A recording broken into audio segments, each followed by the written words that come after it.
নবম শ্রেণী, দশম শ্রেণী এবং এসএসসি শিক্ষার্থী বন্ধুরা, এই ভিডিওতে আমি তোমাদের বাংলা দ্বিতীয় পত্র মূল বই থেকে অর্থাৎ বাংলা ভাষার ব্যাকরণ ও নির্মিতি বই থেকে একটি সারাংশ শেখাবো। সারাংশটি হলো, সমাজের কাজ কেবল মানুষকে টিকে থাকার সুবিধা দেওয়া নয়, মানুষকে বড় করে তোলা, বিকশিত জীবনের জন্য মানুষের জীবনে আগ্রহ জাগিয়ে দেওয়া। স্বল্প প্রাণ, স্থূল বুদ্ধি ও জবরদস্তিপ্রিয় মানুষের সংসার পরিপূর্ণ।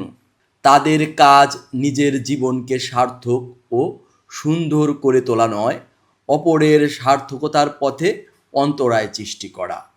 প্রেম ও সৌন্দর্যের স্পর্শ লাভ করেনি বলে এরা নিষ্ঠুর ও বিকৃত বুদ্ধি। এদের একমাত্র দেবতা অহংকার, তারই চরণে তারা নিবেদিত প্রাণ।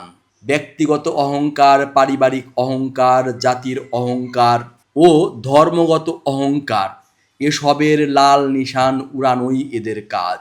মাঝে মাঝে মানব প্রেমের কথাও তারা বলে, কিন্তু তাতে নেশা ধরে না, মনে হয় তা আন্তরিকতাহীন ও উপলব্ধিহীন বলি মাত্র। এখন আমরা এই অনুচ্ছেদটুকুর সারাংশ শিখব, অর্থাৎ এই অনুচ্ছেদটুকুর মূল যে কথা সেটা লিখে দিলেই তার সারাংশ লেখা হয়ে যাবে। এটা 2-3 লাইনে লিখতে হয়।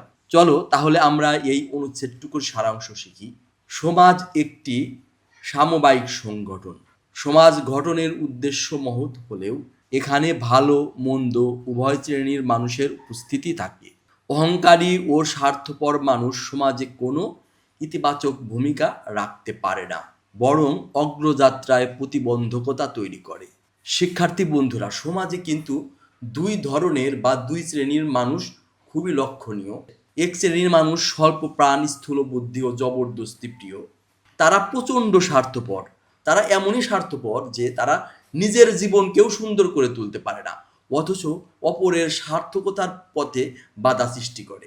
এরা কখনো প্রেম ও সৌন্দর্যের স্পর্শ লাভ করেনি। এরা খুবই নিষ্ঠুর ও বিকৃত বুদ্ধি এবং তারা অহংকারের পূজা করে।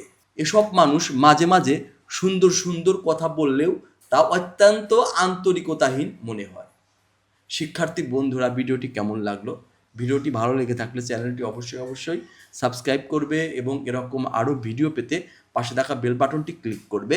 ভিডিওটি দেখার জন্য তোমাদের অনেক ধন্যবাদ।